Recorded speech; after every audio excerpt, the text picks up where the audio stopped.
All right. So it's cold weather camping, deer camp in our situation, and it's time to get ready for bed. What I have here are the things that I would suggest that you need to get ready for bed. You might be looking and be like, Mr. Dyer, I think you're crazy. Why do you need all this stuff? All right, bear with me. Let me go through all these items and explain my thought process behind it and see if by the end of it, you're not a convert to this way of thinking that I use, but also our forefathers use. All right. So the first thing is your hat. Now, you're like, come on, why do you need a hat, right? Well, if you're bald like me, having a hat's even more important. You lose so much heat from the top of your head. And if you want a really nice, comfortable night sleeping outdoors in cold weather, take a hat along. I promise you. Get a nice, knit cap. Maybe it's lighter knit cap than this one.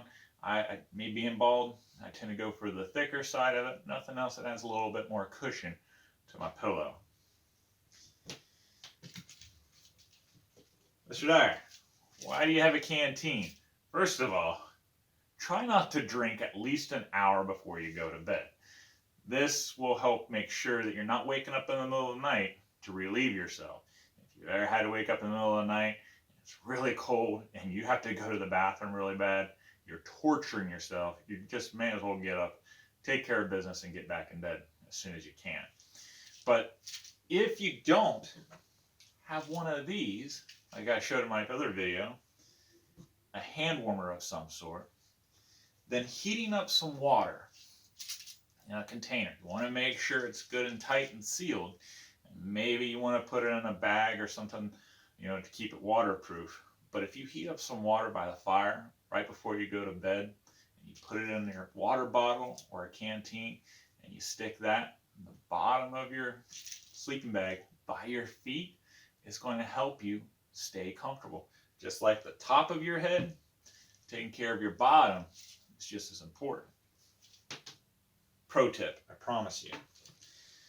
But another option is just hand warmers, either the hot hands if you're a contemporary camper, or get one of these, like what I suggested in the video. And I'm telling you, this and those refillable sticks that I suggested, they last all night. Now, what you may want to do is get a rubber band or twine or something and tie it around this just to make sure it doesn't come open. It does have a pretty reliable latch. I haven't had any problems with it unlatching on me so far, but why tempt fate, right? Get yourself one of the poke sacks. If you don't know what a poke sack is, it's also one of the previous videos I did. Might be of interest to you. But you can wrap that up in there. It'll act as another form of insulation. But these put off a tremendous amount of heat, and really you only need one. If you've got two, one for each pocket, one for each hand or whatever, all the better.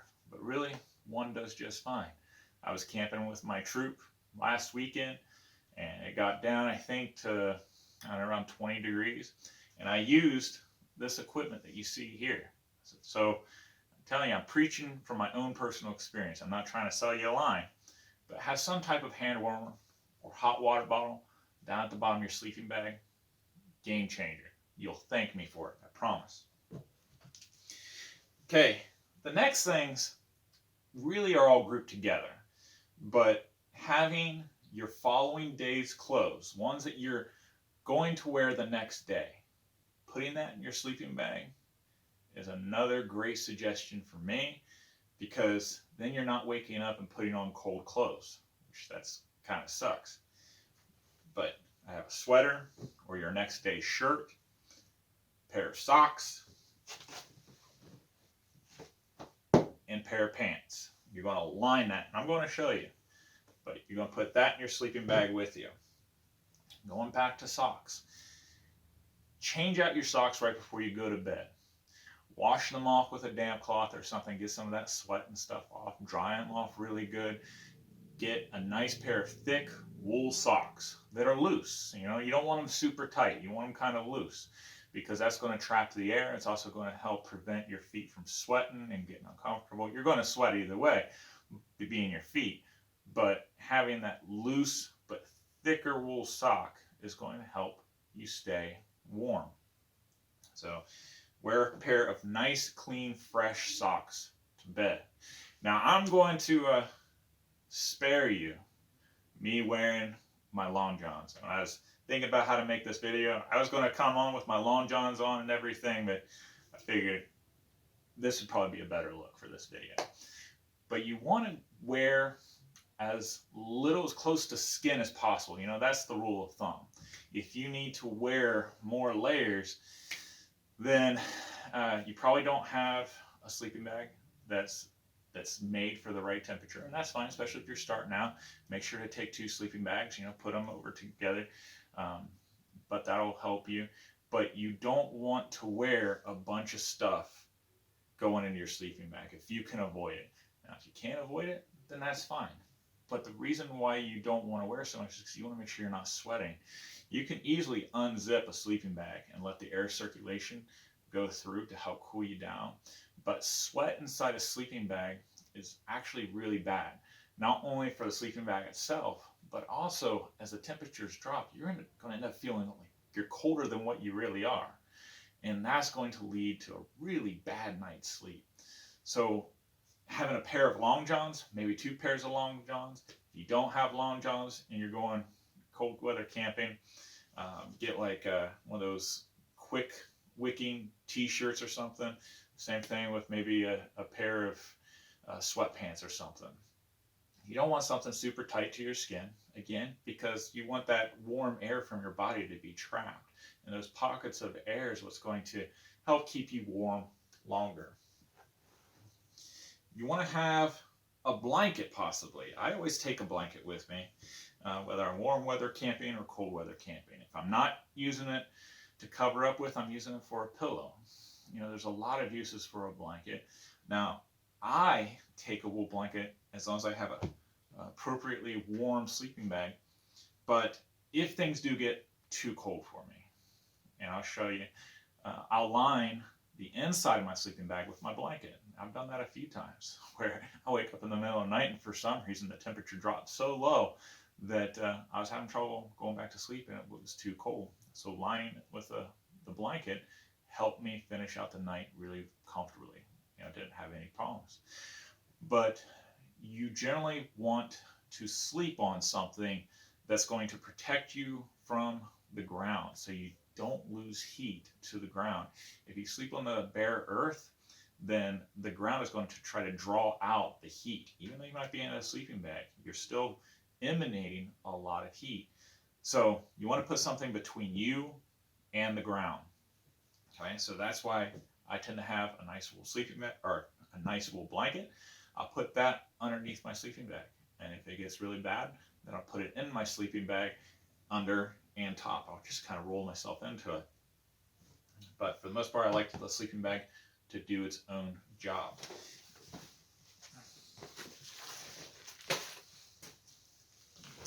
Next, if you're a contemporary camper, having some type of mat, like the closed cell rubber mat or the foam mats. Again, that's going to be a layer between you and the ground, and it's also going to help you sleep a little bit more comfortably. But if you're a vintage camper, then having a rubber blanket is going to help you because the rubber is going to help insulate you. You know, rubber is a fantastic insulation, and these rubber blankets, like quality rubber blankets, not a lot of times you'll find the canvas blankets that are painted. Well, that's not going to do you a whole lot of good. The latex paint may help you a little bit, but not like true rubber blankets. So this is a Civil War rubber blanket that I got from, I think, Leader Arsenal. You might want to check South Union Mills. Also sold these. They had some in stock. They're a bit pricey, but I mean, it's fantastic. I love this thing. Then you want an appropriate sleeping bag that you're going to be sleeping in that's rated at least 20 degrees lower than what you expect to be sleeping in. So, for example, if you have a 0-degree sleeping bag, you really don't want to be using that unless it's going to get as low as 20 degrees. And even that isn't very clear because there's no standardization about sleeping bags. I'm not going to get into this video. I don't know if I ever will, but if you really want to dive into it, check it out, because you may have something that's 0 degree rated sleeping bag, but in truth, it's not really good for 0 degree. You'll survive the night, but you're not really going to be comfortable, okay? So give yourself some leeway in that regard. The next is you want to have your coat, and in my situation, an overcoat, okay? And now, I'm going to take all this stuff and I'm going to show you how I lay it out in the sleeping bag. Before I do, if you found this video so far useful, if you're kind of interested where this is going, if you liked it and everything, do me a favor and click the like button. That way other people find the video and it helps out the channel. And personally, I really appreciate it because it helps the channel grow and helps other people find it. And so they can learn from it, possibly get a kernel of knowledge from it as well. So thank you. All right, so I'm going to change the camera angle and I'll show you my thought process and how we lay all this out. All right, stay with me. First thing you want to lay down would be your base layer. Now, you don't want to sleep on a cot unless you have the proper equipment, namely a heavy R-rated sleeping pad. That'll help keep the insulation and make sure that your heat doesn't leak out to the ground. Having a cot, that creates a dead space of cold air, and wind and everything else can go through there. So if at all possible, you want to avoid a cot. Now, if you sleep on the ground, you also want to put something underneath of you. Again, to try to stop your heat from getting into the ground, being drawn to it. So having some browse, like leaves, pine needles, or something like that to keep that space, it's not only going to make you more comfortable, but it's also going to keep the heat where you want it to be, which is in your space, not on the ground. The ground will try to draw it out of you. So you lay down, in my situation, the rubber blanket or your pad, whatever you got, okay? First thing.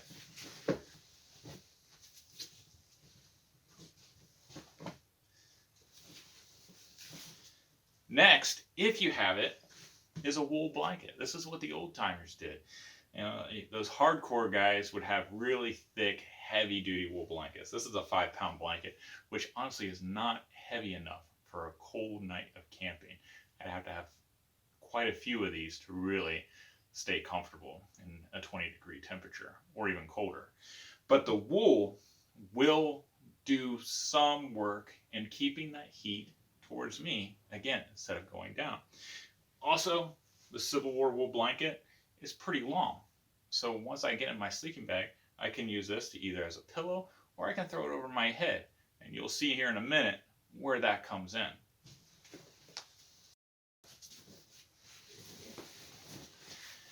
Next comes your sleeping bag. Now, it doesn't matter if it's a new sleeping bag or an old sleeping bag. Once you take it out of your stuff sack or you unroll it or whatever you got to do, make sure to fluff it up. Spend the extra time. Take about 5 minutes, especially the newer ones. They kind of self-inflate, if you will, where all the down and all the insulation kind of fluffs back out instead of being so compressed. You want that dead space because that dead space is going to trap the air. It's going to be harder for the heat to come out. So take the extra time and fluff it up. I promise you, not only will it be a softer, more comfortable bed for you, but it'll also do its job, which is to keep the heat towards you.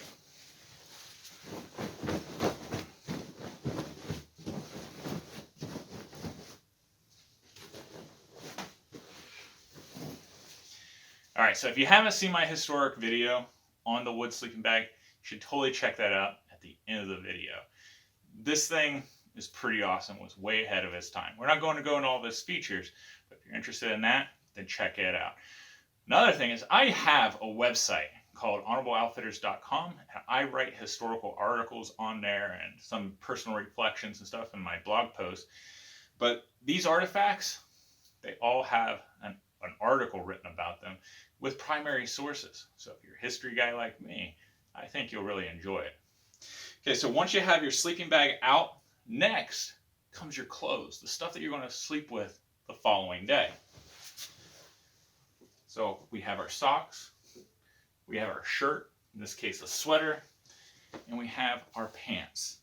Now I'm a cold sleeper, and when my feet or my legs get cold, it's really hard for me to have a good night's sleep. So I tend to put the warmest thing towards the bottom of my sleeping bag. Maybe that's really not where you get cold. Maybe it's towards the chest, that cold air might come through and you might be feeling that. You need to adjust this according to your own personal preferences. But every sleeping bag, especially a cold weather sleeping bag, has a baffle or some type of flap that's along the zipper. The zipper is going to be a space for the air to come into your sleeping bag and make it a lot colder, and for your heat to go out. So any way that you can, again, kind of put a barrier up between your heat leaving, that's all the better.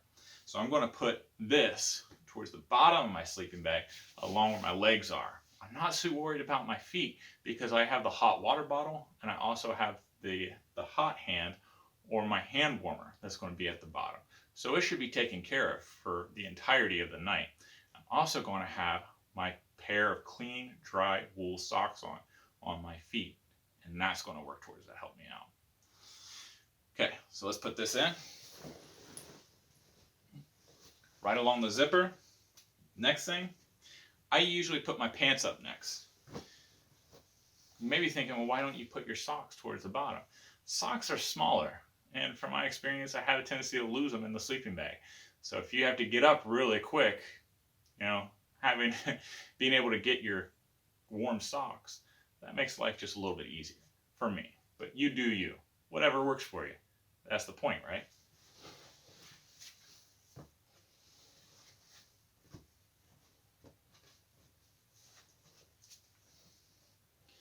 Okay, so I have my pants, I have my socks, I have my shirt. And remember, I said the hot water bottle and the hand warmer.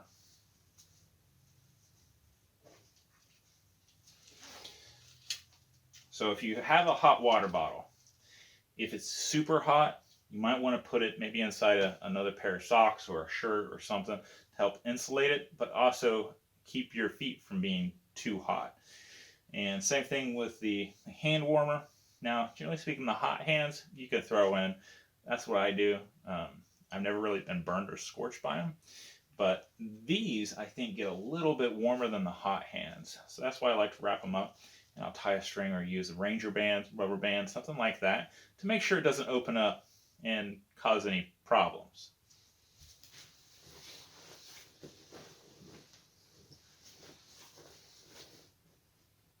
All right.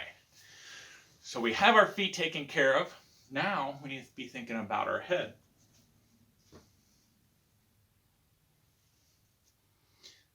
So I'm going to put the cap on.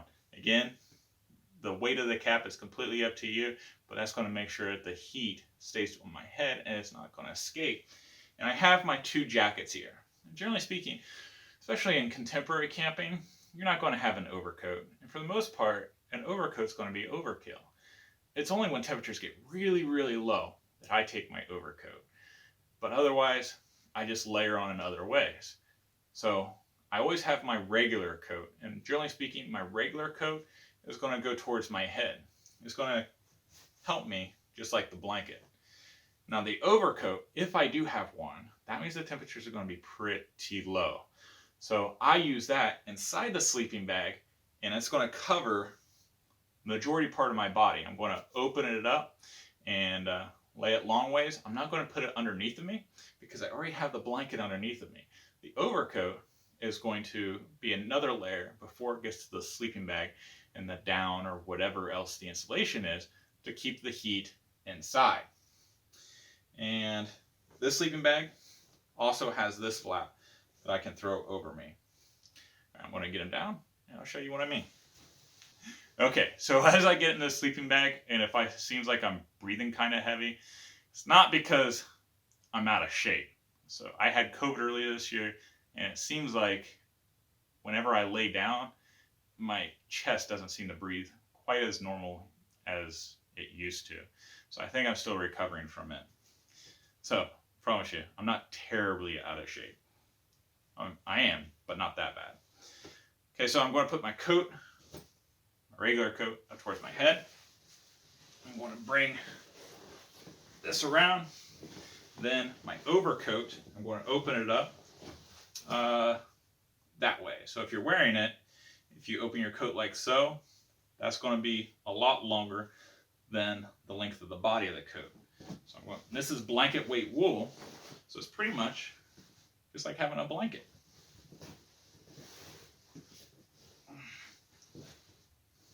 I'm already starting to get pretty hot.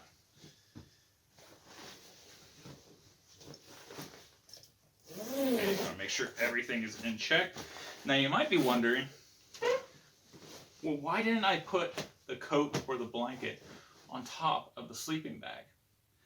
That's because the weight that's on the sleeping bag is going to work towards compressing the down. And that's something you don't want. You want to make sure, just like you spent the extra time to fluff it up, you want it nice and fluffed and airy so it traps the heat in those fibers or in the down or whatever it is that it's filled with. All right. So I'm hunkering down, zipping it up all the way. All right. So we're coming down to it. The one thing you don't want to do is you don't want to close up everything around you. That's kind of a new mistake. A lot of my scouts and even some adults that I go camping with, they make that mistake as they burrow down. What that's going to do is the condensation is going to build up in your sleeping bag, and that moisture in your sleeping bag is either going to, one, make your sleeping bag wet, but it can also surround you and make you wet, and it's going to make you colder. So the same thing with sweating. You know, you want to make sure that you're warm in your sleeping bag, but you want to make sure that you're not sweating. If you're getting that hot, you're starting to sweat, you need to open up your sleeping bag or possibly take out some things to help air it out, because the sweat or the condensation and the cold is going to work against you, and that's not going to be cool. And there's nothing like trying to dry out a down sleeping bag. It can be really difficult. All right, so I'm going to burrow.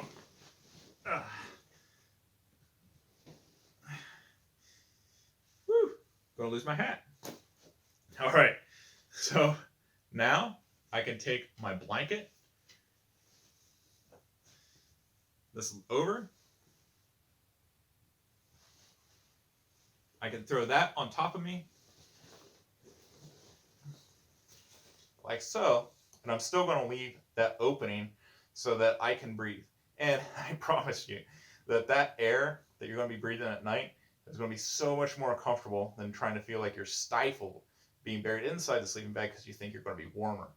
You know, you'll get used to it. And if it's too cold, if it's just too much,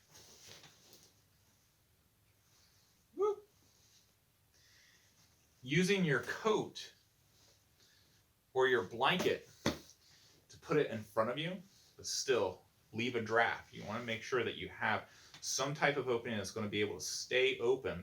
That way you can draw in that fresh air, but it also will allow you to exhale the air from your mouth. You'll be a lot more comfortable. Okay, so you just got to work with it. You got to get something that's comfortable to you, and you can use your coat, put that over top of you to close it off, or to maybe you got a cold spot behind your back. That's generally what happens to me. So I'll put maybe my blanket over my head, and I'll put my coat towards my back where I tend to roll. I'm a side sleeper. I'm not a belly sleeper or a back sleeper. So your mileage might vary. It completely depends on you and the circumstance and what you're most comfortable with. And you're going to have to adjust it. But doing these various things will at least give you some ideas and give you a framework for you to adapt and build your own sleep system. And you'll sleep a lot more comfortably. And when you wake up in the morning, you'll be very thankful that you have nice, warm clothes to jump into instead of freezing cold clothes. All right. If you have any comments or questions, please leave them below. If you have any stories, I'd love to hear your stories. Give me a shout out. I appreciate it. And check out the website onwowfitness.com. There's also a bunch of affiliate links below and at that website, and there's a bunch of historical articles. So I hope that's a lot that we're offering you. If you like it, please show me some appreciation and like the video. Hope you guys have a wonderful week. Give a kiss to your loved ones, and I'll see you guys next Sunday. Have a good night.